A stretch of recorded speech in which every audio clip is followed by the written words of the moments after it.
जय हिंद साथियों, नमस्कार। स्वागत है आप सभी का आपके अपने YouTube channel Mukesh Mahendra education पर। और मैं आ चुका हूं आपके सामने पोएम लेकर। प्यारे विद्यार्थियों, आप सभी के बहुत से कमेंट आ रहे थे, पोएम करवा दीजिएगा। आज की ये प्रमुख फिक्स लाइन है आपके सामने। लाइन याद कर लो, रट लो इनको अच्छे से, ठीक है। जो वीक स्टूडेंट है वही देखिएगा आप क्लास, ठीक है। बाकी जो इंटेलिजेंट है वो इनको वीडियो देखने की जरूरत नहीं है, ठीक है। बाकी वो छोड़ के चले जा सकते हैं। हमें जो है ना प्यारे विद्यार्थियों, ये जो प्रमुख फिक्स लाइन है जो आपको नजर आ रही है, बस इन सभी लाइनों को आपको याद करना है। यार बहुत बड़ी गलती हो गई, ये कहाँ चला गया? 2 मिनट रुकेगा। ये मच्छर देखो, ये मच्छर। हु हाँ चलो, देख मर्द। हाँ, तो ध्यान रखिएगा दोस्तों। बस आपको करना है क्या है, ये जो फिक्स लाइन है मैं बता रहा हूँ, बस ये लाइन आपको है जैसे कि जैसे जो है वो लाइन याद करनी है, ठीक है। ये देखो, आपके जो क्वेश्चन आएगा एग्जाम में, क्वेश्चन क्या आएगा? क्वेश्चन आएगा explain any one of the stanza with reference to the context, ठीक है। आपको संदर्भ, प्रसंग और व्याख्या करनी है, ठीक है। तो ये आपके सामने एग्जाम में जो है प्रश्न आपके आने वाला है। आपके पोएम 100% आएगी। बस ये आपको करना क्या है, ये जो लाइनें नजर आ रही है ना, ये सभी आपको याद कर लेनी है। अभी से याद कर लो इनको, रट्टा लगा लो, एग्जाम में ऐसे करना आपको, ठीक है। अब क्या ये रेफरेंस, कॉन्टेक्स्ट, एक्सप्लेशन, ये क्रिटिकल कमेंट्स, क्या ये सभी इस प्रकार से याद करें? नहीं, ये याद करने की जरूरत नहीं है ये आपको, क्योंकि ये मेन हेडिंग देखो, सबसे पहले ये पता होना चाहिए कि सबसे पहले रेफरेंस आएगा, फिर आपके यहाँ पर कॉन्टेक्स्ट आएगा, फिर यहाँ पर आएगा एक्सप्लेशन यानी व्याख्या, और फिर क्रिटिकल कमेंट्स यानी विशेष क्या बात है इसमें, ठीक है। कॉन्टेक्स्ट यानी रेफरेंस, संदर्भ जो भी है, कॉन्टेक्स्ट।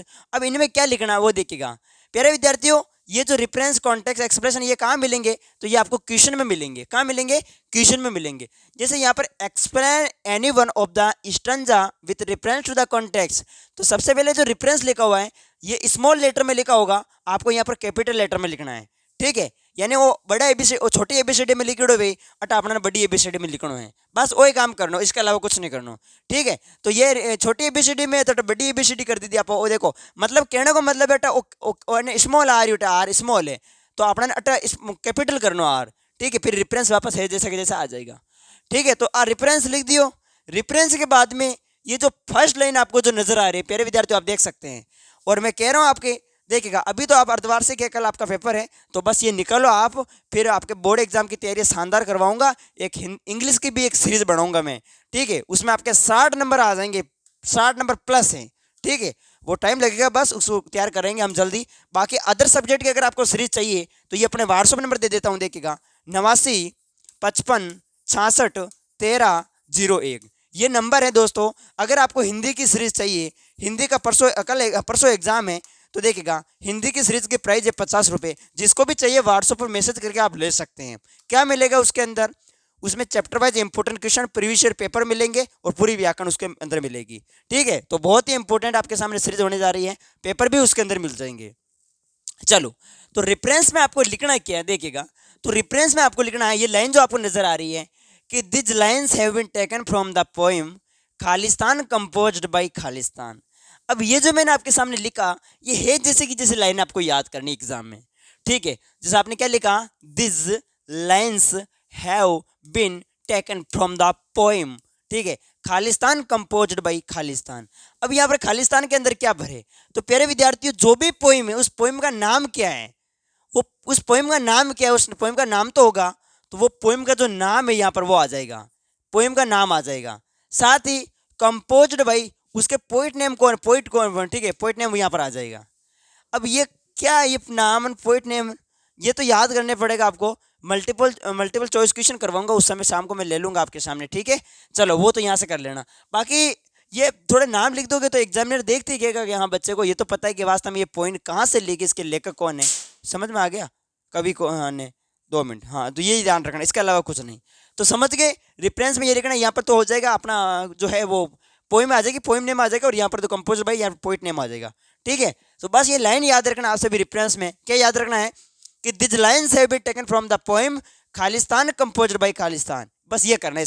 इसके अलावा देखो कॉन्टेक्स्ट, यहाँ पर कॉन्टेक्स्ट में क्या करना है, कॉन्टेक्स्ट में ये जो लाइन नजर आ रही है आप सभी को, देखिएगा। मैं बिल्कुल वीक स्टूडेंट है उनके लिए बोल रहा हूँ, बाकी इंटेलिजेंट तो वीडियो कदापि ना देखे, तुरंत छोड़ कर भाग जाइएगा, ठीक है। चलो, तो देखो, in given stanza the poet describes about the Khalistan. अब in given stanza the poet describes about the आगे क्या करें? अरे आगे क्या लिखे, ये मच्छर परेशान कर रहा है हमें, आगे क्या लिखे, मच्छर भाग परो। देखो बस क्या करना है आगे, ये क्या करना है आपको, इसमें देखो, इसमें जो आपके जो पोइम दे रखी है पोइम, उस पोइम के आप कोई भी 2 लाइन उठा लेना। मैं तो कहता हूँ जो पहली लाइनें होती है, पहली लाइन है वो उठा लेना इसमें, जो शुरुआती जो पहली लाइन आएगी पोइम की, वो यहाँ पर उठा के इसमें लिख देना। ठीक है, ये काम कर देना बस। अरे मैं सही बता रहा हूँ, बस ऐसे करना है, जिनको इंग्लिश बिल्कुल नहीं आती वो ऐसे ही करेगा। तो in given stanza the poet describes about the 2 Khalistan, जो पोएम की 2 लाइन है शुरुआती, वो यहाँ पर लिख देना। ये अपना कौन सा कंप्लीट हो गया, कॉन्टेक्स्ट कंप्लीट हो गया। उसी प्रकार से बात करें एक्सप्लेशन, एक्सप्लेशन यानी व्याख्या करनी है अब इसकी पोएम की। तो अब व्याख्या तो आपको पता है भाई, आपको इंग्लिश बहुत ज़्यादा आती है, ठीक है, इंग्लिश बहुत खतरनाक है हमारी, तो हम अब पोएम की व्याख्या करेंगे, एक्सप्लेशन करेंगे। तो प्यारे विद्यार्थियों, ये दोनों लाइन आपको याद कर लेनी है। देखिएगा क्या लिखा हुआ है कि in about lines the poet presents an alive picture of Khalistan. In about lines the poet presents an alive picture of Khalistan. अब ये जो खालिस्तान आया है, अब आपकी जो आप जो है ना पोएम की व्याख्या करना स्टार्ट कर रहे हो, पोएम की व्याख्या कर रहे हो, तो व्याख्या तो थोड़ा बड़ा आना चाहिए। इसमें आपने पोएम की 2 लाइनें लिखी, तो इसमें 4 लाइनें लिखो। ठीक है, पोएम की उठानी है और 4 लाइनें आपको लिखनी है, किसमें, एक्सप्लेशन में। ठीक है, ये खालिस्तान में है ना, खालिस्तान में शुरुआती ये लाइन याद कर लेना, बाकी 4 पोएम की लाइनें उठानी है और इसमें लिख देनी है। समझ रहे मेरी बात? मान लो पोएम आपकी पूरी 7 लाइन की है, फिर पोएम 7 लाइन की है, तो बस इसमें 1.5 लाइन के लमसम यहाँ पर, हाँ 1.5 या 2 लाइन लिखना है इसमें, बाकी जो भी है वो इसमें लिख देना एक्सप्लेशन के अंदर। ओके, बस वीक स्टूडेंट के लिए मैं ऐसे ही करवा रहा हूँ, बस ये जुगाड़ है आपका। उसी प्रकार से क्रिटिकल कमेंट्स में क्या करना, क्रिटिकल कमेंट्स, क्रिटिकल कमेंट्स मतलब देखो ये दोनों तो इंपॉर्टेंट है, मैं तो कह रहा हूँ इसके इन दोनों के नंबर फिक्स हैं। ये तो कोई भी पोइम हो, ये दोनों तो आपको लिखने ही लिखने हैं। ठीक है, बाकी ये जो मैंने वो लिखे हुए ये तो आपके फिक्स लाइनें बैठ रही है, कोई भी पोइम हो फिक्स है, ये लाइन फिक्स, रट्टा लगा लो इनको अच्छे से। पहला पॉइंट है the language is easy but effective. ये पोइम भी इसकी लैंग्वेज बहुत जो है वो इफेक्टिव है। There is a deep message in the stanza. बस ये दोनों पॉइंट, हमें हिंदी निवास से कोई मतलब नहीं है कैसे क्या है, बस दोनों लाइनें आपको क्रिटिकल कमेंट्स में याद करनी है। तो ये अपने आप पोइम कंप्लीट। बस ये फिक्स लाइनें मैं जो बता रहा हूँ, इनको रट्टा लगा लिया जाए अच्छे से। ठीक है, कई स्टूडेंट इससे कमेंट करते हैं, मुझे देखा है मैंने, एक ही, सभी नहीं करते हैं, बस एक स्टूडेंट था, उसको मैंने हमेशा के लिए चैनल से उड़ा दिया, क्योंकि उस पागल को ये नहीं पता। मैंने साफ साफ बोल दिया, मैंने कहा कि वीडियो वही देखे जिनकी इंग्लिश वीक है, यहाँ आके दादागिरी बता रहा है, ये ऐसे नहीं होगा, ये ऐसे नहीं होगा, धक्को देर भर काट साधन। ठीक है, तो बस मैंने पहले बोल दिया कि कमजोर विद्यार्थी देख के मुझे कोई व्यूज की आवश्यकता नहीं है। ठीक है, आप निकल जाइएगा, बस जो वीक स्टूडेंट उनकी थोड़ी मदद कर रहा हूँ, मैं हेल्प कर रहा हूँ। ठीक है, तो बस ये पोएम की जो फिक्स लाइन है वो इसी प्रकार से आप याद कर लेना। ठीक है, ये जो बताया है उसी अनुसार आपको करना है। तो ये था अपना आज का अपना वीडियो, बिल्कुल छोटा सा वीडियो है, सभी विद्यार्थी लाइक करें। और कल जो है ना, कल आप अर्धवार्षिक का पेपर देने जा रहे हैं, तो बस पोएम आएगी तो आपको ये लाइनें पूरी पूरी इसी प्रकार से लिखनी है। ठीक है, तो मेरे हिसाब से आप सभी को वीडियो पसंद आया होगा, पसंद आया तो आप लाइक जरूर करिएगा और अपने सभी साथियों के भी इस क्लास को शेयर कर दीजिएगा कि पोएम है हमारे, पोएम 6 नंबर की आती है मेरे हिसाब से, हाँ 6 नंबर की, तो ये आपके नंबर पक्के हो रहे हैं। ठीक है, चलो तो मिलते हैं वापस आपको नेक्स्ट वीडियो में। जय हिंद, जय भारत। ओके।